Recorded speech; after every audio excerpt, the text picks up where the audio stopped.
Hi everyone, this is Daisy and welcome to my channel. Please do not forget to like, share, and subscribe. For today's video, we are going to repot yung cacti na in-unbox natin yesterday. So, we have a non-variegated Gymnocaliscium. And we also have this cactus na I think they call it Kiko, if I'm not mistaken. And we also have this orange variegated Gymnocaliscium na may flower bud siya dun sa may pinakagitna. And we also have another variegated Gymnocaliscium. We also have Mirio. And we also have a red-orange na malaking size na variegated Gymnocaliscium. And for the pot, we're going to use 5 square pot na color white. 3 by 3 yung size niya.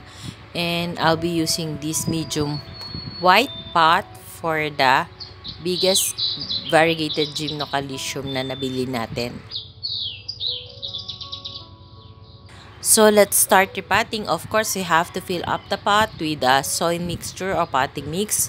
Ang gagamitin kong soil mixture is yung usual na ginagamit ko, 50% loam soil and 50% pumice stone.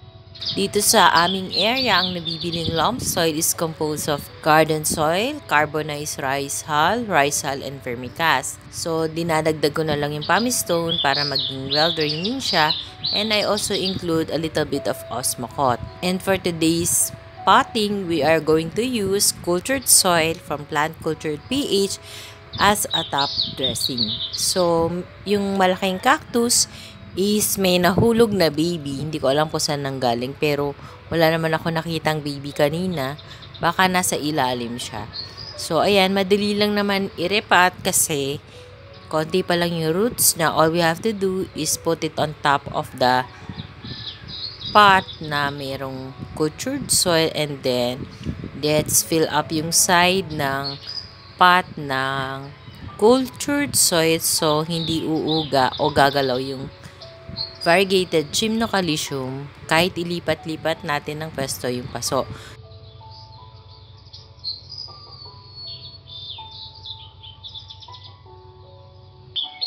So, ito yung ginamit na soil mixture ng seller. Meron din siyang osmocote, more on pumice stone. Hindi ko lang alam kung ano yung soil na ginamit niya. So, let's pot naman itong non-variegated Gymnocaliscium. It is a free from the seller. So, medyo corky yung ilalim niya. Pero okay lang yan kasi matatakpan naman din yan ng cultured soil kapag nirefill natin yung mga sides ng pot. So, madali lang naman i-repot yung mga cactus lalo na kapag wala silang spike or tinik na masakit makatusok. So, let's repot this one. I think this one is a variegated. I'm not so sure pa kasi yellow-green yung color niya. Tingnan natin kung magbabago kapag well-rooted na siya. So, may roots na siya. So, hindi ko nagagalawin yung roots niya at nakadikit pa yung mga soil. So, ilalagay lang natin carefully dun sa pot, and then let's fill up again the pot with the cultured soil. So, I will be watering this, yung mga nirepot kong cacti, after a week.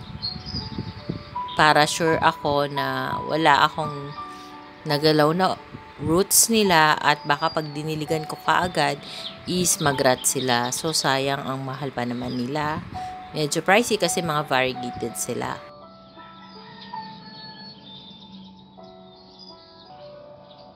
So, let's go to the next one. The next one is a combination of green, orange, tapos parang may flower bud siya sa may gitna. I don't know if tutuloy kasi i-repot natin. Baka hindi na din siya tumuloy. So, let's observe kung tutuloy siya o hindi. I-update ko na lang kayo. So, madali siya kasi well-rooted. So, nung inalis ko siya dun sa maliit na pot, I think it's only 2 by 2. Yung black pot na yun. And then, nakuha ko naman siya ng buo kasi well-rooted na nga siya. So, pinasok ko lang siya dun sa white pot, which is, then fill up ko lang ng cultured soil. Mas madaling itanim pag ganong root-bounded na yung cactus. So, ayan, ang ganda niya. Marami siyang babies. Sana mapalaki natin yung babies para makapag-propagate tayo o dumami yung ating mga variegated gymnocalycium. So, ito yung isa. Medyo mas maliit siya dun sa pinat natin kanina. Ang variegation naman nito is green and somewhat red-orange. Yan. Pero medyo corky din yung ilalim niya. Okay lang yan kasi hindi naman makikita yung ilalim kapag finlex natin yan. So, hopefully, mag-root sila agad. So, ayan siya. Ang ganda, diba? May yellow din siya, orange na nagre-red.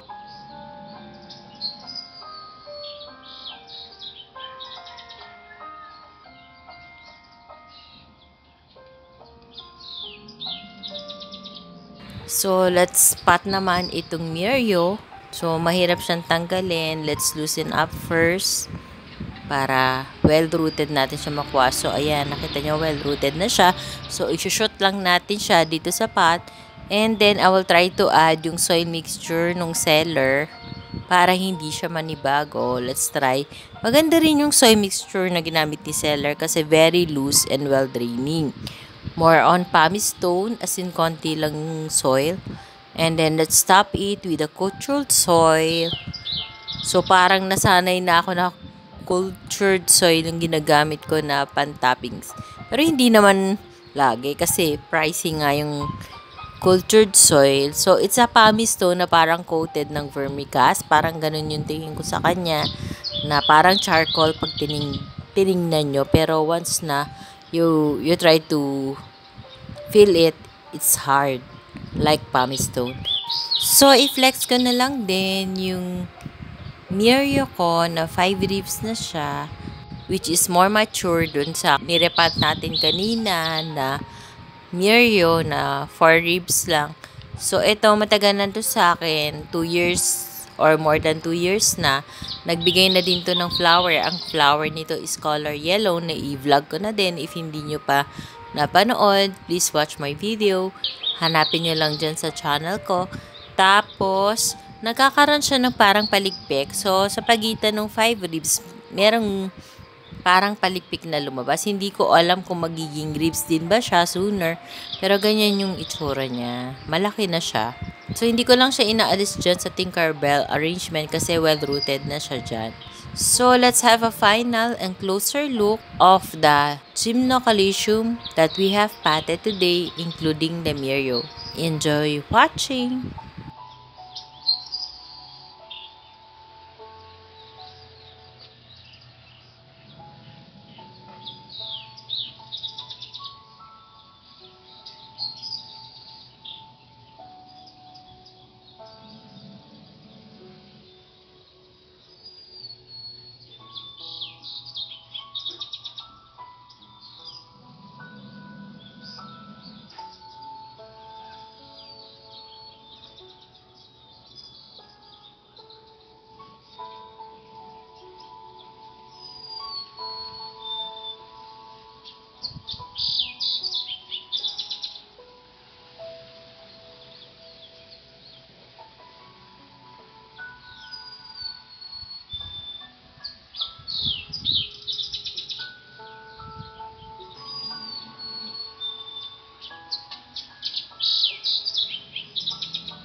That's all for today's video, guys. I hope you like my sharing for today. Please do not forget to subscribe and share my video to your family, friends, and relatives. Bye for now. See you on my next video. Bye. God bless us all. Bye.